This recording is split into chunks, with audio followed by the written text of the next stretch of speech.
Okay, very good question. Let's get going with it.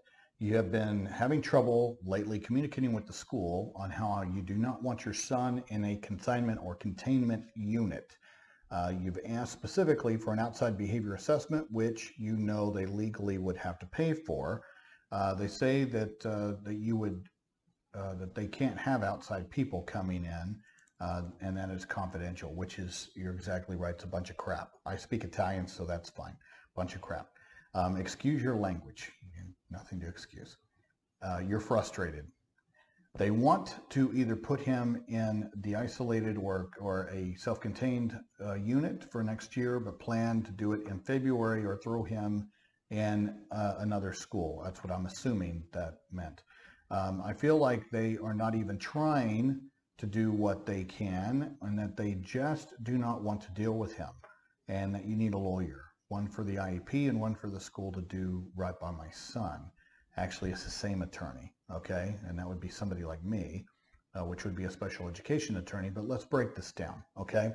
Number one, the school's required to do their own functional behavior assessment in-house before you have a right to request an independent evaluation, which would be using an outside agency that they would legally have to pay for. And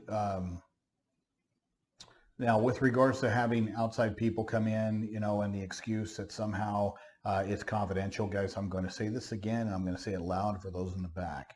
There is no right to privacy within our public schools. That does not exist. Okay, there is no right to privacy within a public school. There is no expectation of privacy. Now, when I say, I meant expectation of privacy, not right to privacy. You do have a right to privacy pertaining to education records, not to just seeing a child, hearing conversations, or even seeing children being instructed. That is absolutely false. There is no expectation of privacy within our public schools. FERPA only applies to records. And in fact, your child being recorded, if your child's in a fight or whatever, and your child is protected under any of these laws, and at that point, it actually destroys the instigator's or the bully's rights to privacy. And, for them to sit there and say, well, you can't see, or you can't understand, or you can't know what punishment we gave the perp, the one who hurt your child. Bull crap. They have destroyed their right to privacy through their actions. So therefore, you would have a right to that. It's just the understanding of how all of this works. And the ignorance is so pervasive. And I think that a lot of this is intentional ignorance, meaning that it's ignorance perpetrated or perpetuated onto parents as a convenient, lazy way to keep them from getting involved inside of the school, pushing hard for policy changes, pushing hard for access, which parents used to have far more of even 3 years ago.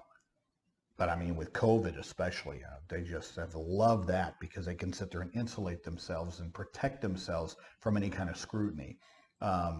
Because they've come up with all these little machinations of excuses that include this myth of privacy, that somehow, they just can't let people in to observe. And that's not true.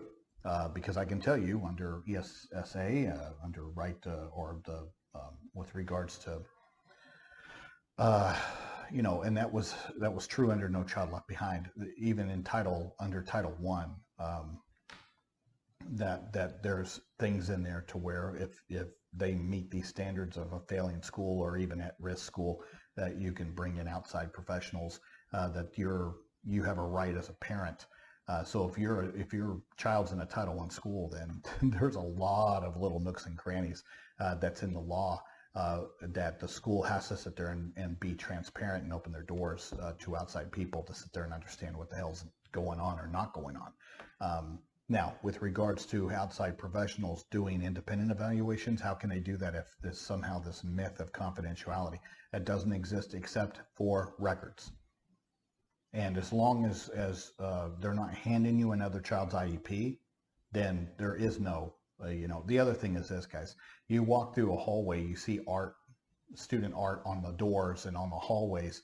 Guys, the FERPA aspect relates to other kids as well. You know, sitting there walking by, seeing other people's stuff. You see how they use that. Technically, if you want to sit there and say, well, it's a hard interpretation, then they shouldn't even be doing that. The walls and the doors and everything should just be bare. And if they're correct about their application of FERPA, then you can't have field trips, can't let children outside because they could be seen by passing cars. You see how it's a myth. There is no expectation of privacy. That's a Supreme Court decision from the 70s. Okay? Now, records, yes. But as long as they don't hand you a child's records, then no. So you got to start there. But the school has a right to an in-house evaluation first before you have a right to request an outside in the form of an independent evaluation. Now, what was the other aspect to your question? So you would need to get that over first. And if you go, well, they're not going to do a good one. Well, no kidding. They probably aren't. They're probably not going to use the right professional. Okay? So, but it doesn't mean that they don't have the right of first refusal, that they don't have a right to do an in-house. You're just going to have to suffer through the in-house and then make a request, a written request for an independent evaluation using a professional of your choosing that meets an agency criteria or school criteria, and that's very limited on how they can limit you with regards to their agency criteria. The community rate, licensure, there's very limited. They can't sit there and dictate who you use. As long as you're within that defined agency criteria is rather broad.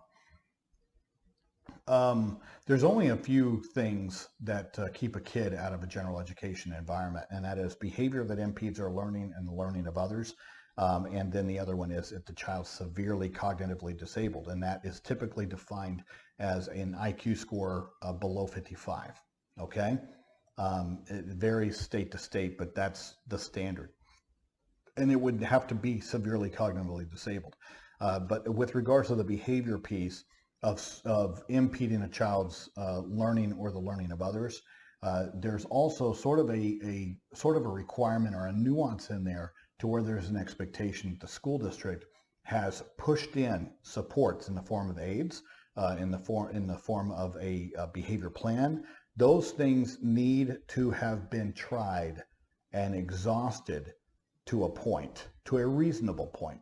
Unless, of course, the behavior is dangerous and it puts people at risk, then at that point, even if you file due process, and even if you file due process and assert stay put during that, let's say, the hearing process, if the behavior is dangerous and is posing a risk, then there's a likelihood that the hearing officer or the administrative law judge will agree with the district to have a child during the hearing placed at that singular location or the self-contained unit.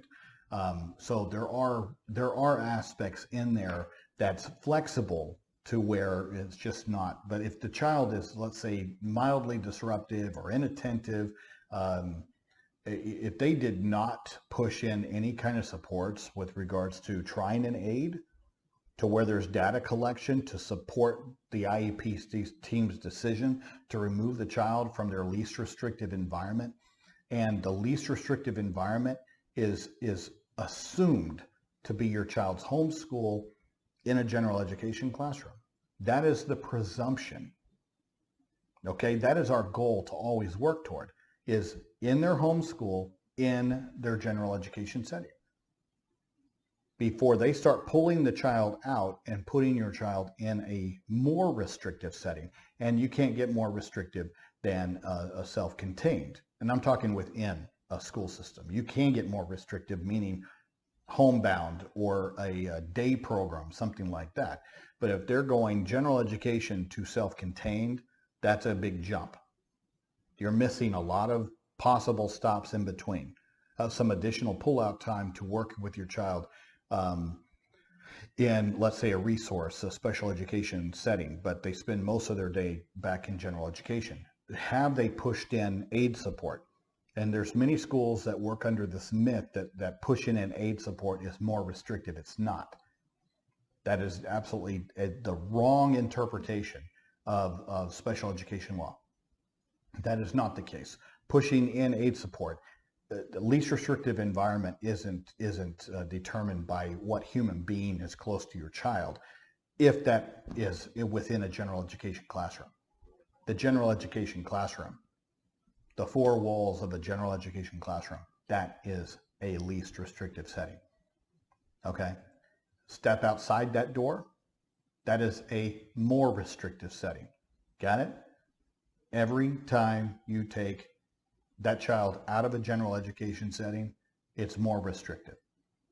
So if you keep a kid within those walls of a general education classroom with an aid, and they're being successful in that classroom with an aid, then that's least restrictive environment because they're in a general education setting. That person that's in there with your child, that's considered a supplemental aid and service. Got it? That is support, trained support. And that's where pushing those services in, applying a behavior intervention plan, there's got to be a certain amount of time where there's data collection that the school district can sit there and bring to the IEP team and say, we tried these things, it isn't working. And in order to provide your child a free, appropriate public education, we need to pull him out of that setting and put him over here in a more restrictive setting. Okay? So it can happen. Those things can happen. But what I would do is before they sit there and rip him out, what have you done to sit there, and where's the data collection to support that we tried the behavior plan, that we pushed in aid support during targeted points of his day where there are issues? We need to prove these things. We need to prove that these things are not working. But if they sit there and say, well, we want to pull him out so we can work on behavior in this more restrictive setting, that's absolute horse pucky, guys. You don't sit there and that's because the behavior is occurring here in the least restrictive setting. You don't pull a child out of that environment to sit there and work on it over here. We don't even know if the child's going to have behaviors in a self-contained environment. But the other thing is that's not the optimal environment for the child, is it? The optimal environment, the presumptive environment, is here in general education. Now, there are some children that they're just not general education kids. I have one of those. She's not a general education student. She's always been a self-contained environment student. But there are many kids that they're a combination of both. There are many kids that they're general education students, but they need some pull-out time to work on some of the more one-to-one instructional needs. You know, but an IEP team just being lazy and not making those decisions and just ripping kids out of these environments without spending time and pushing in supports, pushing in training, pushing in targeted times where your child needs an aid, well, you know, they put themselves at risk of a due process complaint by the parent to where it's justifiable for them to do that. And in your situation, if they're planning to do that move in February, you've got a short amount of time. You want to head that off before it happens, because once it happens, once your child's out of that environment, it's going to be very difficult for you to, because as of right now, neither one of you have the necessary data to support, especially if they have not tried to push those supports in. They have no more data to justify the removal as you do that he belongs there. Because what you're missing is you're missing that data collection of, did those push-in services work? Did the push-in supports work in the general education setting before they ripped him out? So it's easier to sit there and make those arguments now before that time comes to where they pull him out.